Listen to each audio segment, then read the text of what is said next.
minhas palavras possam ser agradáveis aos teus, as palavras dos meus lábios possam ser agradáveis diante da tua face, Senhor meu e rocha minha. Amém, amém. Boa noite, igreja. Boa noite. Olha, é difícil estar aqui, viu? Mas ao mesmo tempo que é difícil, é muito gratificante. É muito bom poder testemunhar o milagre que Deus tem feito em tantas vidas. E a minha vida é um desses milagres. Ontem, quando eu falei para algumas pessoas, pastor, que eu ia estar aqui pregando, nosso amigo Gustavo, ele disse: rapaz, 10 anos atrás eu teria apostado que era mentira. Mas hoje eu posso dizer, olha, Deus faz milagres mesmo.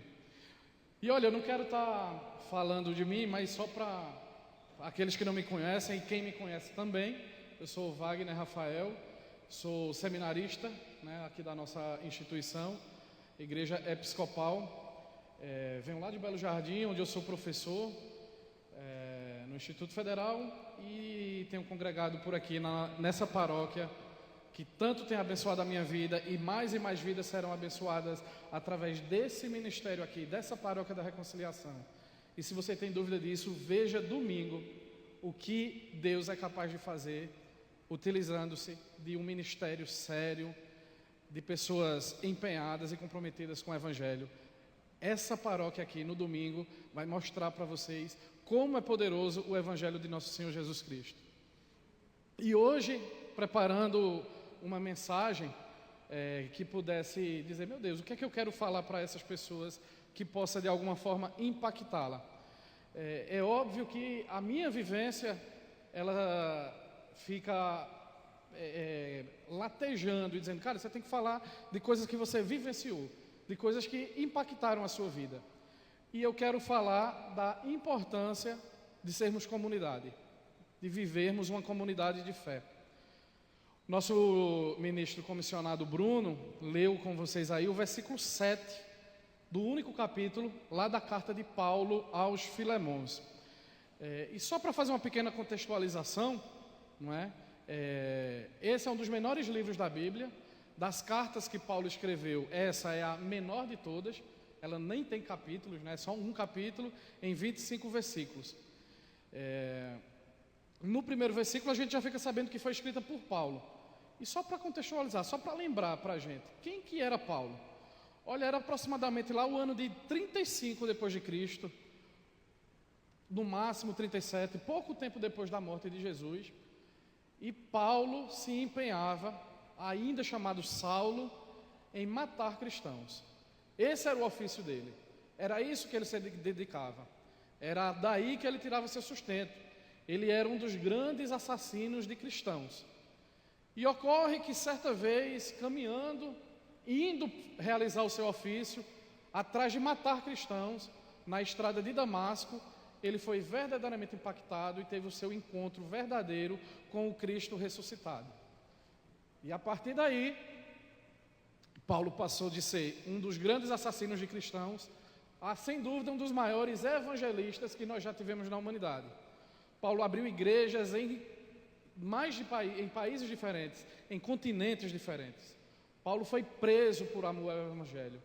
E é esse Paulo que, depois de já ter escrito tantas cartas a tantas comunidades, a tantas pessoas irmãs na fé, escreve a Filemon. Lá no primeiro versículo, eu quero fazer com você um passeio do versículo 1 pelo menos até o versículo 7. Ele começa dizendo, se apresentando. Quem que é ele? Quem que está escrevendo essa carta? E ele diz, eu, Paulo, prisioneiro de Jesus Cristo, e também o irmão Timóteo, escrevemos a você, Filemon, nosso amado cooperador. Olha, a gente já fica sabendo então que Paulo estava em uma prisão. Mas a gente sabe além de quem escreveu, para quem que ele escreveu, né? Ele identifica o destinatário dessa carta, que é Filemon. A história nos conta, embora a Bíblia não seja clara sobre isso, que Filemon possuía uma igreja dentro de sua casa, lá na cidade de Colossos, para quem Paulo já tinha também escrito cartas. E olha que Paulo apresenta Filemon como um cooperador amado. Paulo estende os cumprimentos lá no verso 2 e diz que também escreve essa carta cumprimentando a irmã Áfia e Arquipo, nosso companheiro de lutas, e a igreja que se reúne com você em sua casa. É muito provável, de acordo com os estudiosos, que Áfia seja a esposa de Filemon e Arquipo, o seu filho. Mas o mais importante é que Paulo afirma aqui que a igreja de Jesus Cristo se reunia na casa de Filemon.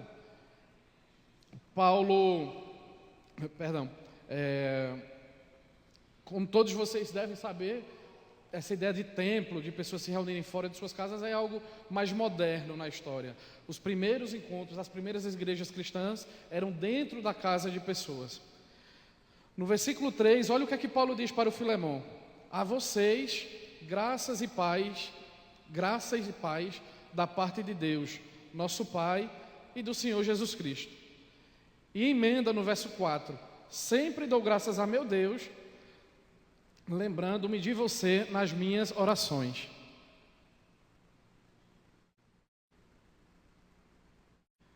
Tapear um pouco o nervosismo, né?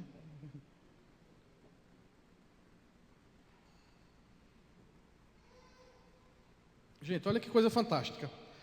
O apóstolo Paulo, um dos maiores evangelistas do mundo, revela em uma carta que dá graças a Deus pela vida de Filemon e por aquelas pessoas que travaram batalhas com ele, e que se lembra deles em suas orações.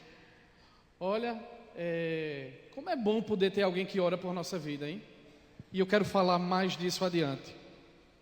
No versículo 5, Paulo vai justificar, mas espera aí, por que é que Paulo se lembra de Filemon em suas orações?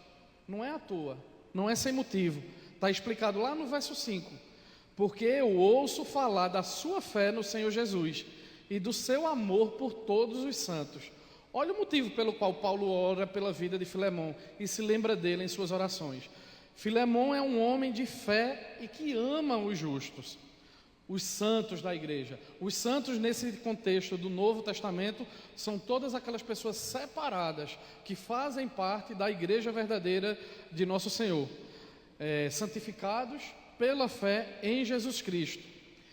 Eu, até por ser acadêmico, sempre gosto de fazer pesquisas que possam fundamentar aquela minha crença, e eu me peguei pensando, mas olha, como é que essa fé, como é que esse amor pelos santos pode se manifestar na vida de alguém?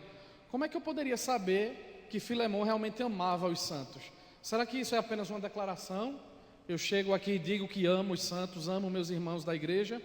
E olha, eu encontrei pelo menos 2 autores. Um deles me toca muito porque foi o autor de John Stott. O primeiro livro cristão que eu li, de autoria dele, mas não nesse livro, em outro livro, na mensagem de Efésios.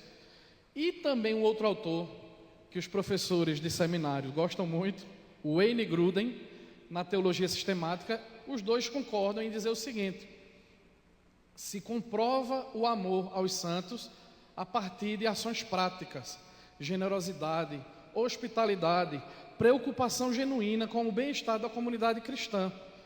Se diz, os historiadores, a patrística, os primeiros pais da igreja, que Filemon era alguém que ajudava os crentes com recursos materiais para as suas empreitadas, para as suas viagens, oferecendo a sua casa para reuniões da igreja, ou ao menos apoiando espiritualmente aqueles ao seu redor. E aí eu me pego pensando, será que nós temos sido crentes a esse nível? Será que nós temos conseguido ajudar e amar os santos, amar o próximo dessa maneira? De repente você pode dizer, olha Rafa, não, porque eu não tenho os recursos que Filemon. A história conta que Filemon era um homem de muitos recursos. Eu não posso talvez financiar a abertura de uma igreja ou uma missão em outro país. Mas será que você pode fazer essa segunda opção? Oferecer a sua casa, abrir as portas da sua casa para que uma igreja se reúna ali, para que pessoas se reúnam com você e louvem a Jesus e leiam a palavra e se confraternizem. Ou então a terceira opção, será que você é capaz, com os seus recursos, de simplesmente apoiar espiritualmente uma pessoa ao seu redor, que está de repente afligida por um problema em sua vida? Será possível, dentro das suas condições, apoiar o cristianismo de alguma forma, para que um dia alguém possa dizer, como Paulo disse a Filemon, eu oro a Deus por sua vida, eu glorifico a Deus por sua vida? Olha, no verso 6, Paulo segue dizendo, eu oro para que a comunhão que procede de sua fé seja eficaz no pleno conhecimento de todo o bem que temos em Cristo. Olha que coisa linda. Isso aqui dá uma pregação só, assim, dá vontade de dizer isso aqui e dizer, olha, terminou o culto, vamos cada um embora para casa refletir sobre esse verso 6. Paulo está dizendo o seguinte, olha, eu oro para que a comunhão, o que é comunhão? Vamos primeiro entender isso. Isso aqui a gente está lendo o Novo Testamento, escrito em grego. A palavra que Paulo utilizou lá não foi comunhão, né? Ele utilizou uma palavra grega, koinonia, que no nosso idioma hoje, no português, pode ser traduzido como comunhão, mas também como compartilhar, como participar um na vida do outro, como ter uma comunhão íntima. E Paulo vem dizendo então, eu oro para que a comunhão que procede da sua fé seja eficaz. Ou seja, Paulo está dizendo, olha, toda essa partilha, toda essa vivência em comunidade, essa comunidade de fé que você tem feito aqui, eu sei, Filemão, que procede porque você tem fé no verdadeiro Jesus Cristo, que morreu por todos nós. Mas eu espero, eu oro para que essa sua fé seja eficaz no pleno conhecimento de todo o bem que temos em Cristo. Isso me traz, sempre me disseram isso, olha, quando você começa a pregar, nada se cria, tudo se vai se transformando, né? É impossível você ir pregar e você não trazer alguns cacuetes daquelas pessoas a quem você admira. E aqui é a segunda, né? Porque eu já me inspirei em Dom Paulo lá na saudação inicial. O nosso bispo coadjuvante, Dom Felipe, ele tem uma expressão que eu gosto muito, que é vida na vida. É você gastar a sua vida em prol da vida do irmão. E é o que ele está dizendo aqui, que sabe que Filemão fazia. Isso ensina, isso que ele está dizendo, olha, eu oro para que a comunhão que procede da sua fé seja eficaz no pleno conhecimento de todo o bem. Isso ensina que a nossa fé cristã não é somente uma questão individual que você guarda para si. É algo que tem que ser compartilhado, algo que tem que ser vivido em comunidade. A comunhão entre os crentes, entre os verdadeiros crentes, é essencial para um crescimento espiritual e para que a nossa fé seja fortalecida. E olha, aqui eu preciso fazer uma crítica àquelas pessoas que dizem assim, olha, eu acredito, eu sou cristão, eu tenho temor a Deus, mas olha, eu não gosto de ir para a igreja. A igreja, eu gosto de me reunir sozinho na minha casa, de orar sozinho. Jesus está presente ali, Ele escuta as minhas orações, eu não preciso estar na igreja. Olha, é verdade, onde você estiver orando, Deus vai escutar a sua prece. Nenhuma placa de denominação salva. Quem salva é Jesus, e Jesus quer que nós vivamos em comunidade. Ora, como é que você sozinho na sua casa, sem abrir sequer a porta da sua casa, para que uma igreja se reúna ali, para que pessoas orem com você, como é que você está vivendo a fé cristã? Está compartilhando o quê? Com quem? Não é? Então, olha, inclusive eu quero mencionar uma outra passagem bíblica, também do Novo Testamento, lá em Tiago, se você quiser anotar aí para pesquisar depois e entender, fazer esse vínculo que eu estou fazendo, Tiago, no capítulo 5, no versículo 16, ele vai dizer o seguinte: portanto, confessem os seus pecados uns aos outros e orem uns pelos outros para serem curados. A oração de um justo é poderosa e eficaz.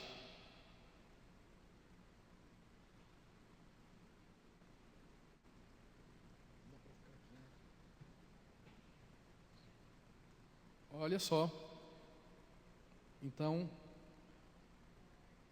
é mais uma exortação para que nós possamos viver em comunidade, ladeado de pessoas no mesmo pensamento, no mesmo objetivo que nós. Confessem, inclusive, os seus pecados uns aos outros e orem uns pelos outros, intercedam pelos irmãos de vocês. A oração de um justo é poderosa e eficaz.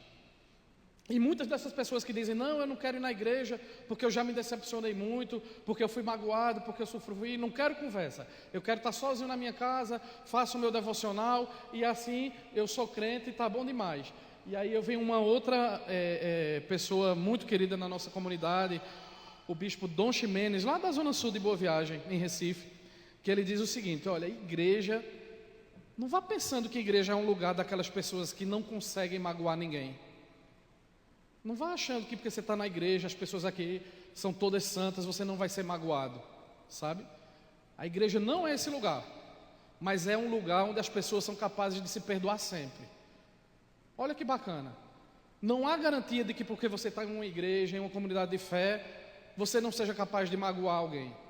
É muito provável que nesse tempo de caminhada eu já tenha magoado, como também fui magoado. A diferença é que na igreja nós formamos uma comunidade que vai ser sempre capaz de pedir e de dar perdão. Amém? Olha, então Paulo ora para que a fé de Filemão seja eficaz, que produza frutos, né? Esse impacto que ele cita está relacionado a um pleno conhecimento, que significa ter relacionamento. Como eu vinha falando, não é apenas intelectual, é um entendimento de uma vida que se vive, que se experimenta em comunidade. E aí a gente chega no versículo 7, que é o versículo-chave, é o que foi lido no início lá pelo ministro comissionado Bruno. Ainda Paulo falando a Filemão: seu amor me tem dado grande alegria e consolação, porque você, irmão Filemão, tem reanimado o coração dos santos. Paulo estava preso, certo de que mais cedo ou mais tarde seria morto, por amor a Cristo, e ele não diz: olha, você me deu alegria, ou você em algum momento me consolou. Você tem me dado alegria, você tem consolado o meu coração, mesmo vivendo o que eu estou vivendo, mesmo preso, eu sei que você tem orado por mim e isso consola o meu coração. O amor de Filemão tem sido, portanto, uma fonte de alegria e de conforto para Paulo. E essa palavra amor, certamente muitos de nós já vimos, já escutamos em sermões, que lá no grego também não foi escrito amor, né? Ela tinha várias possibilidades de ser escrito, várias palavras que podem ser traduzidas por amor, e a palavra que ele usou aqui foi ágape. É aquele amor sacrificial, é aquele amor que revela o caráter de Cristo na nossa vida, sacrifício. E olha, mesmo preso, mesmo à distância, mesmo certo de que a morte se aproximava, Paulo se sentia com o coração reanimado pela vida de Filemão.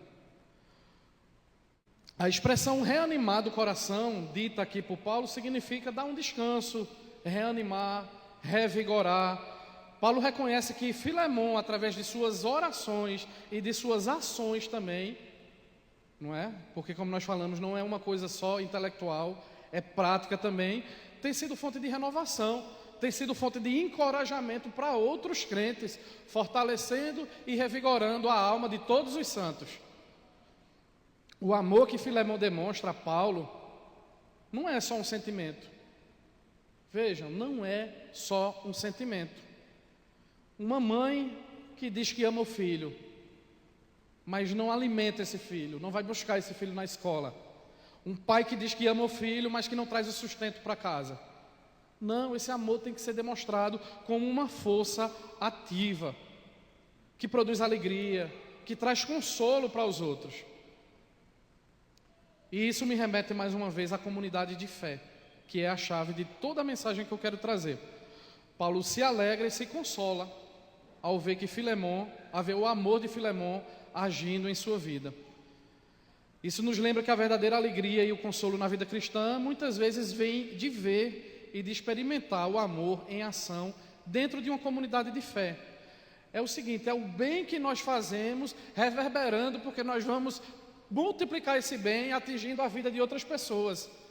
É eu fazendo bem a Henrique e ele dizendo: rapaz, eu recebi um bem tão grande através da vida de Rafa, que eu não vou guardar isso só para mim. Eu vou descontar agora fazendo bem na vida de Jadiel, e Jadiel vai descontar isso fazendo bem na vida de Sueli, e isso gera uma camada que não cessa, uma verdadeira comunidade de fé. É esse o objetivo da vida cristã. Na sequência desse, que nós não lemos, paramos no 7, mas olha o que é que vai acontecer, qual que era o objetivo então da carta. Paulo encontrou em algum momento da sua vida Onésimo. Onésimo tinha sido escravo de Filemão e de algum jeito fugiu, não é? E depois de ter fugido, em algum momento ele encontrou Paulo e através da vida de Paulo se converteu, conheceu o verdadeiro evangelho e se tornou cristão. E aí Paulo diz: olha, você pertence a ele, não é certo ficar nessa situação. Eu vou lhe devolver para Filemão, e você vai levar essa carta junto consigo. E aí Paulo diz: olha, Filemão, está aqui Onésimo, eu quero que você receba ele hoje na sua casa, não mais como um escravo. Eu quero que você o receba como um irmão em Cristo, que é isso que hoje ele se tornou para mim. Aliás, Paulo vai dizer assim: eu nem queria lhe devolver ele, eu queria ficar com ele aqui para mim, para ele me ajudar, para ele fazer o bem que você outrora já tinha me feito. Mas se eu fizesse isso, talvez Filemão fosse dizer assim: ficou lá, nem me avisou nem nada, eu fui obrigado a deixar. Não, eu quero que você faça por livre e espontânea vontade. E Paulo acrescenta dizendo assim: eu sei que você vai fazer mais do que eu estou lhe pedindo. Paulo sabia, inclusive disse isso: você me deve a sua própria vida, Filemão, porque foi através de mim que você se converteu a Cristo. Ou seja, é através do meu encontro comigo que você hoje tem acesso à vida eterna. Você não vai me negar esse pedido, né? Lá no verso 20, só dando um salto, Paulo ainda vai dizer assim: sim, meu irmão Filemão, eu gostaria de receber de você algum benefício por estarmos juntos no Senhor. Reanime o meu coração em Cristo. E ele vai dizer: como é que eu quero que você, o que é que você precisa fazer para reanimar o meu coração em Cristo? É receber Onésimo. Olha, a Bíblia não diz. Quando a Bíblia cala, o que é que a gente tenta fazer? Historiadores, a patrística, que são os primeiros pais da igreja, nós temos muitos motivos para acreditar que Filemão atendeu ao pedido de Paulo e recebeu Onésimo como seu irmão. E talvez você já tenha escutado algumas pregações sobre Filemão. Via de regra, quando se aborda esse livro. Pessoal, nesse momento houve uma interrupção da transmissão lá no Instagram, durou alguns minutos, depois ela volta. Então eu vou fazer aqui um enxerto só para você que está aí por curiosidade acompanhando, não perca a sequência do que estava sendo dito antes de voltar para o vídeo lá do Instagram, tá? Eu falava que muitos pregadores abordam nesse capítulo, nesse livro de Paulo, nessa carta de Paulo a Filemão, ou falar sobre a importância da liberdade, já que foi isso, de tudo, o que Paulo quis preservar no seu amigo Onésimo, ou a obediência que Filemão teve ao seu amigo, né, Paulo. Mas eu quero insistir no versículo 7, onde nós lemos o seguinte: seu amor me tem dado grande alegria e consolação. E olha como eu gostaria de poder ser um Filemão na vida de cada um de vocês, sabe? Até o apóstolo Paulo, que foi um dos maiores pregadores, evangelizadores de todos os tempos, que abriu igrejas em países diferentes, em continentes diferentes, teve momentos em que ele precisava de alguém que o consolasse. E olha, é claro que todos nós sabemos, o maior consolo que nós temos vem do céu. Mas Deus mesmo escolheu formas diferentes de agir na vida de pessoas. Às vezes ele quer trazer o consolo para a sua vida, mas utilizando de um irmão na sua vida, sabe? Orando por você, impondo as mãos sobre você, agindo na sua vida. Deus age de maneira diferente e aprove a ele utilizar esse meio. Irmãos agindo na vida de irmãos, para que lhes tragam consolo, alegria, júbilo, alívio, bálsamo, enfim.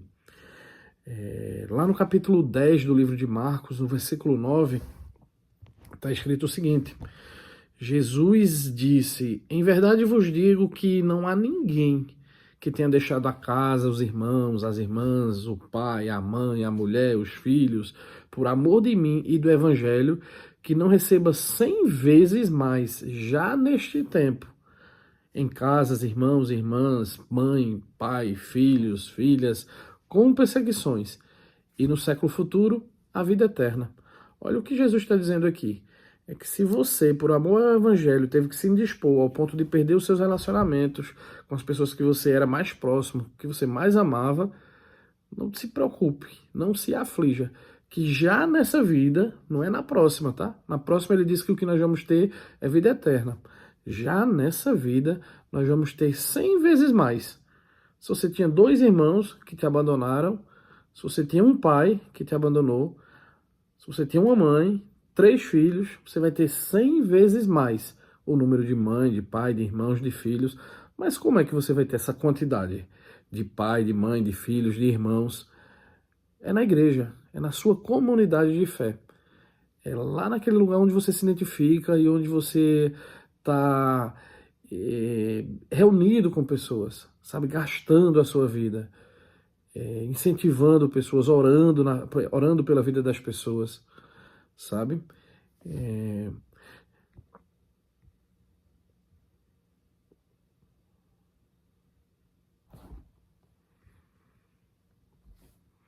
E olha, se nós temos a certeza plena de que seremos salvos e que viveremos a vida eterna celebrando, adorando ao Deus Criador, isso nos traz uma alegria inesgotável, né?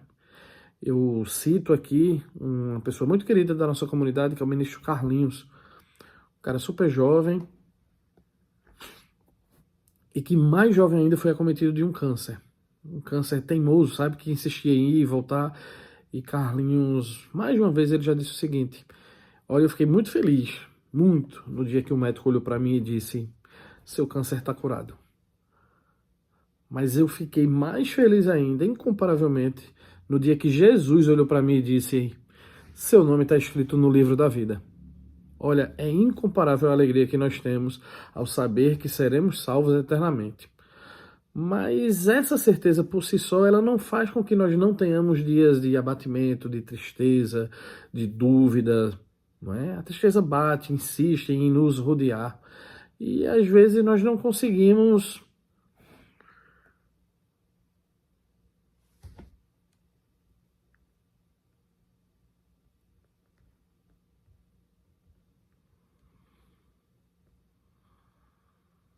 não é? Há situações em que nós vamos chorar, nós vamos sentir aquele aperto no coração, uma angústia, uma dúvida. É normal, é humano isso. Mas olha, nesses dias, mais do que nunca, é que nós precisamos de um Filemon, de alguém que reanime o nosso coração. E olha, eu clamo a Deus, nosso Senhor, para que nós possamos perceber que nós podemos ser Filemon na vida de alguém, mas também que nós precisamos de um Filemon na nossa vida. Nós não podemos ser soberbos ao ponto de achar, não, olha, eu estou maravilhoso, na minha vida tudo está bem, tudo é uma joia, é perfeito, eu não preciso de ninguém que anime meu coração. E também a gente não pode ser tão modesto ao ponto de achar, eu animar a vida de alguém, ser bênção na vida de alguém, que é isso. Eu mal sei falar, me expressar em público. Não, todos nós somos capazes de abençoar a vida de alguém. E olha, o apóstolo Paulo, ele tinha certeza do que viria após a sua morte aqui, hein? Paulo sabia em quem cria. Paulo chegou a dizer, olha, eu não sei já se é melhor eu continuar vivo, evangelizando, ou se é melhor eu morrer logo para ir ter o meu encontro com o Deus verdadeiro, o Criador do universo. E ainda assim, esse Paulo teve momentos em que há dúvida, em que há tristeza. E ainda assim, esse Paulo vivia momentos de tristeza, de abatimento. Olha, imagine eu, imagine você, ou o nosso pastor, ou o nosso bispo, seja quem for. Em nome de Jesus, meus irmãos, nós não sejamos assim tão ensoberbados, tão cheios de si, para achar que não precisamos desse consolo. E também tão modestos, para achar que não podemos consolar ninguém. Olha, quantas vezes eu já fui ao encontro de um amigo, de um irmão que estava em um momento difícil, precisando de um apoio, de uma ajuda, de um ouvido, e eu que saí de lá animado, reanimado, sabe? Encorajado por ele. Isso é viver em uma comunidade de fé. Bom, eu citei ainda a Anne Frank. Anne Frank, você pode pesquisar aí no Google, foi uma garota judia cuja família foi perseguida pelos nazistas em função somente de serem judeus. E sua família passou muito tempo vivendo escondida em porões, em subsolos. E para passar o tempo, Anne Frank, que era adolescente, criou um passatempo que era escrever um diário. Esse diário é muito famoso. A casa em que ela se escondia está aberta para visitação lá em Amsterdã, eu já estive lá. E nesse diário, Anne Frank escreveu o seguinte: olha que bonito. Amanhã eu fico triste. Amanhã. Hoje não. Hoje eu fico alegre. Hoje e todos os dias, por mais amargos que sejam, eu sigo dizendo: amanhã eu fico triste. Hoje não. Para hoje e para todos os dias. Gente, olha, isso parece muito com aquele bar típico de Nordeste, né? Aquela venda que tem assim, fiado só amanhã. E você volta lá amanhã, tá lá a mesma placa e você acaba não conseguindo nunca comprar fiado. É a ideia do que Anne Frank quis dizer aqui. Olha, a tristeza hoje não. Vem amanhã, porque hoje eu vou ficar alegre. Queridos, Anne Frank, ela repetia essa frase como um mantra na vida dela. Seria muito compreensível que uma garota na situação dela, de perseguição, sabendo que a qualquer momento poderiam ser descobertos e sua família assassinada, seria muito compreensível que ela vivesse em tristeza, em amargura. Mas Anne Frank resistiu e seguiu afirmando: hoje eu não vou ficar triste. Amanhã. Olha, minha oração é para que todos nós possamos conseguir ter essa força que Anne Frank teve. E de dizer, quando a tristeza estiver nos rodeando, olha, amanhã eu fico triste. Hoje não. Mas olha, amanhã eu fico triste. Hoje não. Eu não vou ficar triste hoje porque eu sei quem é o Deus que eu sirvo. Eu sei em quem eu tenho crido. Eu sei para onde eu vou depois que eu morrer. Olha, eu oro para que possamos crer, mas crer de verdade, em espírito e em verdade, no que Cristo disse, que está relatado lá em João 16:33. No mundo tereis aflições, mas tem bom ânimo, porque eu venci o mundo e vocês vão vencer o mundo comigo. Queridos, que nós possamos ter bom ânimo, mesmo nos momentos de aflição, sabe? Mesmo no meio das tribulações, da tristeza, que nós possamos ter a certeza de que Cristo vive e que Ele vai voltar para buscar a sua noiva, a sua igreja, que eu e você somos membros desse corpo, somos membros da igreja que Cristo há de vir buscar. Mas eu oro também para que, se em um momento de tristeza forte, de angústia, de amargura, de desalento, de desilusão, de desassossego, quando tudo isso bater a sua porta, bom, vamos voltar lá para o vídeo original.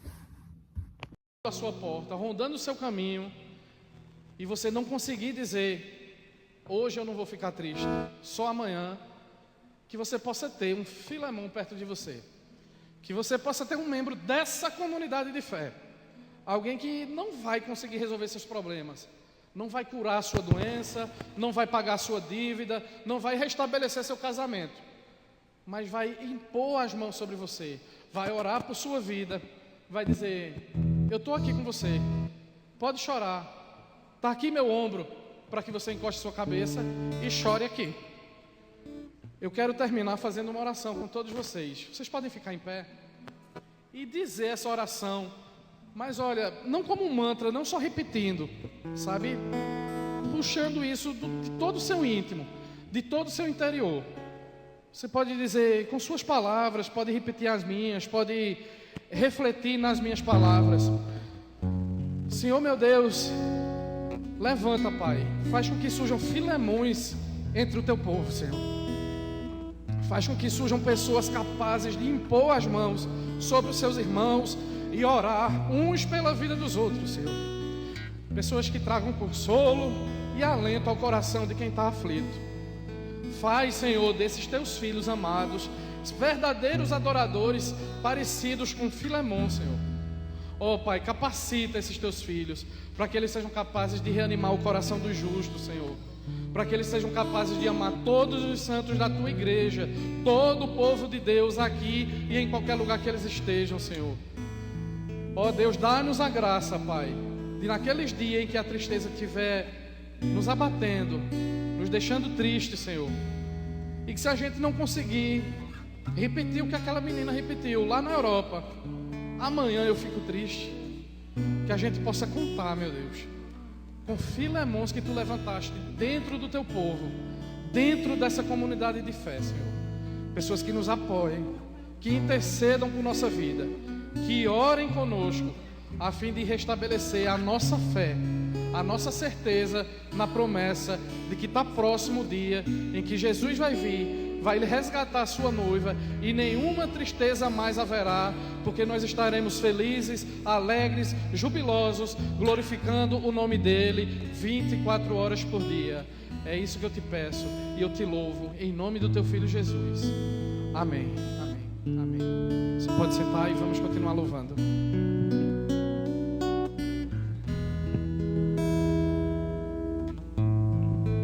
Se vocês escreveu já o pedido de oração, apresentar o altar do Senhor. Se você não escreveu ainda, pode pegar ali atrás o papelzinho e você escrever. Louvemos ao Senhor.